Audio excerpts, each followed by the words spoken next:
બીજો જે નિયમ છે એ છે make it attractive in case of good habits and make it unattractive in case of bad habits. હા, સારી આદતો અપનાવી છે કે સારી આદતો બનાવવી છે કે સારી આદતો ટકાવી રાખવી છે તો એને એટ્રેક્ટિવ બનાવો અને જે ખરાબ આદતો છે એને અનએટ્રેક્ટિવ કરવી.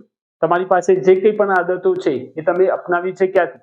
એ તમે તમારા આજુબાજુના વાતાવરણ એટલે કે તમારા ફ્રેન્ડ સર્કલ અને તમારા ફેમિલી મેમ્બરમાંથી એટ્રેક્ટ થઈને એ આદતો તમે અપનાવી છે. એવું કહેવાય છે કે જે લોકો સાથે આપણે મેક્સિમમ સમય વિતાવીએ છીએ એ લોકોના એવરેજ આપણે બનતા હોઈએ છીએ. જો તમારા મિત્રો સ્મોકિંગ કરતા હશે તો તમે પણ સ્મોકિંગ કરતા હશો અને જો નહીં કરતા હોય તો ભવિષ્યમાં ચાન્સીસ છે કે તમે પણ સ્મોકિંગ કરતા થઈ જશો. કહેવાનો મતલબ જે લોકો સાથે આપણે મેક્સિમમ સમય વિતાવીએ છીએ એ લોકોના એવરેજ વ્યક્તિ આપણે બનતા હોઈએ છીએ.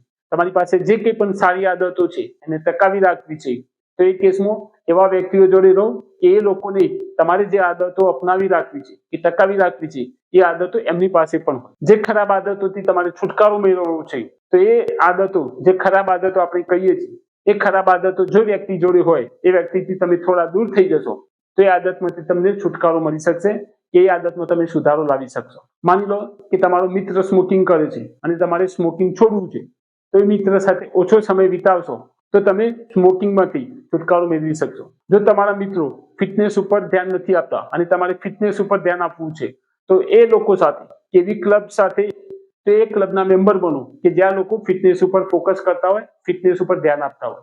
જેવી તમારે સારી આદતો અપનાવી છે તો સારા એવી આદતો વાળા વ્યક્તિ જોડે તમે મેક્સિમમ સમય વિતાવશો તો એવી આદતો અપનાવશો અને જો ખરાબ આદતો વાળા વ્યક્તિ સાથે સમય વિતાવશો તો તમે પણ એ ખરાબ આદતો અપનાવશો.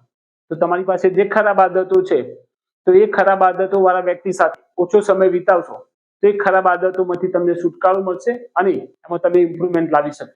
અને જે પોઝિટિવ કે સારી આદતો તમારે ટકાવી રાખવી છે તો એ આદતો વાળી વ્યક્તિઓ સાથે તમે મેક્સિમમ સમય વિતાવશો તો તમારી પાસે પણ એ સારી આદતો છે એને તમે ટકાવી શકશો. એટલે જે સેકન્ડ જે લો છે, બીજો તે નિયમ કહે છે make it attractive in case of good habit and make it unattractive in case of bad habit.